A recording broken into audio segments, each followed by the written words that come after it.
president has said that your war against Iran is illegal. It's an attack on international law. Who said that? The Irish president.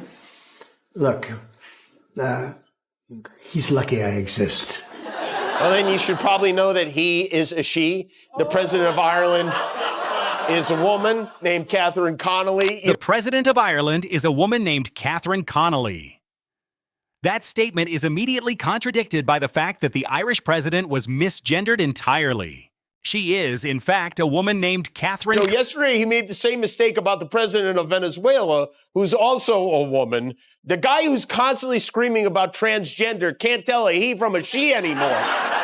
One of Trump's top intelligence officials caused him some tumult by resigning today in opposition to the war. Joe Kent, Trump's director of the National Counterterrorism Center, wrote, "I cannot in good conscience support the ongoing war in Iran. Iran posed no imminent threat to our nation." And this is not some radical deep state operative left over from the Biden administration. Kent was a big MAGA guy that Trump appointed. You get the sense that every one of these Republicans has their ass cheeks clenched tightly right now, hoping he puts an end to this war as soon as possible. Connolly. Yet the same figure who frequently claims to reject misinformation and urges others to do the research appeared not to know basic facts about a world leader criticizing his actions. Joe Kent, one of Trump's own appointees and a known political ally, resigned in protest, signaling internal division even among supporters. According to national security assessments, Iran posed no imminent threat. That conclusion didn't come from opposition voices.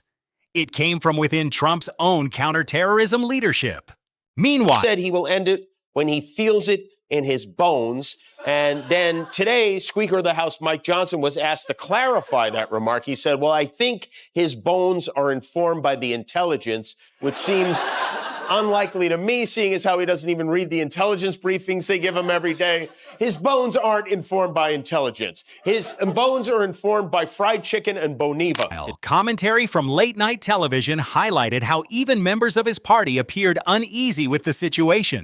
When asked for clarity on the conflict's direction, Trump gave an explanation so chaotic that even top Republican leadership struggled to reinterpret it. That explanation wasn't based on intelligence. It sounded like instinct. No, I think we kind of just won the war. There's a real possibility of, did you see it? They gave us pretty much everything we want. Yes, they're still lobbing things here and there, but no, I think we got this.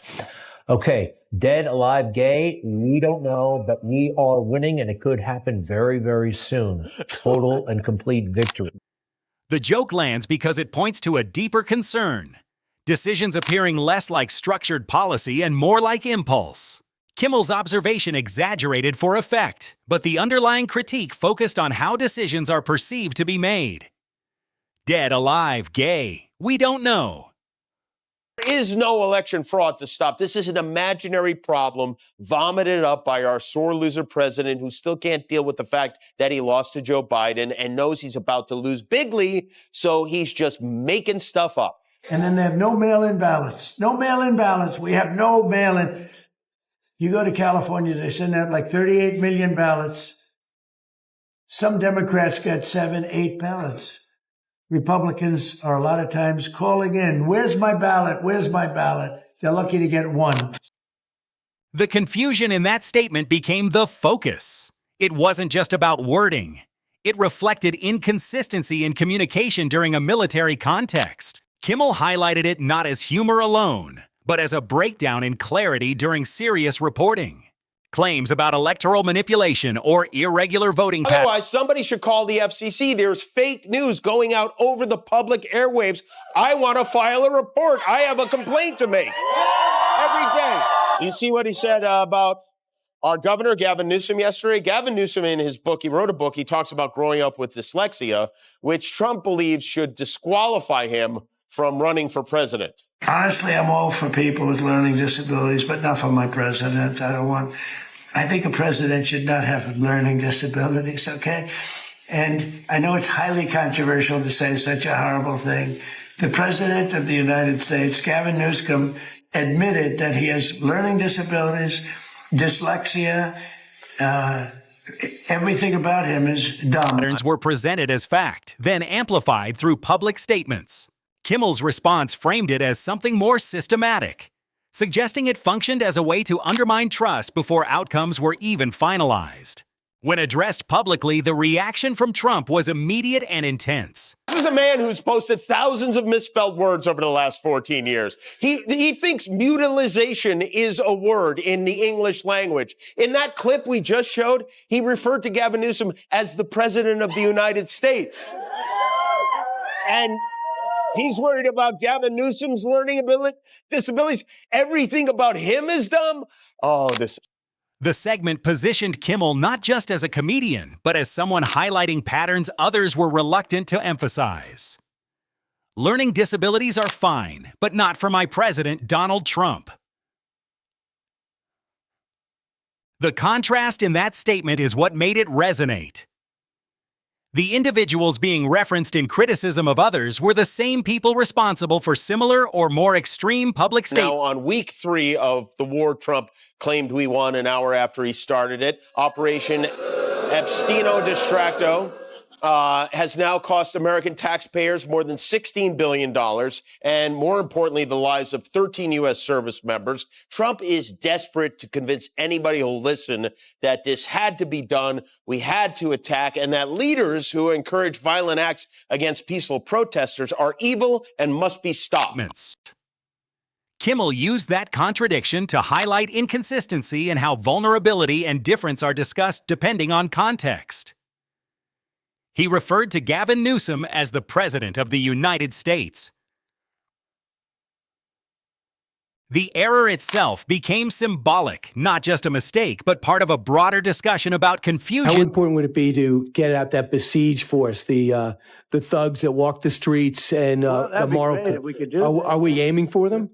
No, these are bad people. They go out shooting protesters. You're a protester, they shoot you right through the head.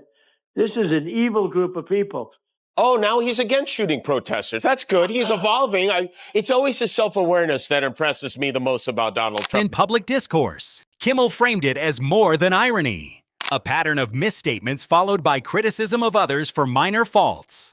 At that point in the narrative, attention shifted toward earlier actions and decisions that had already escalated tension significantly, including the conflict involving Iran and its unclear objectives.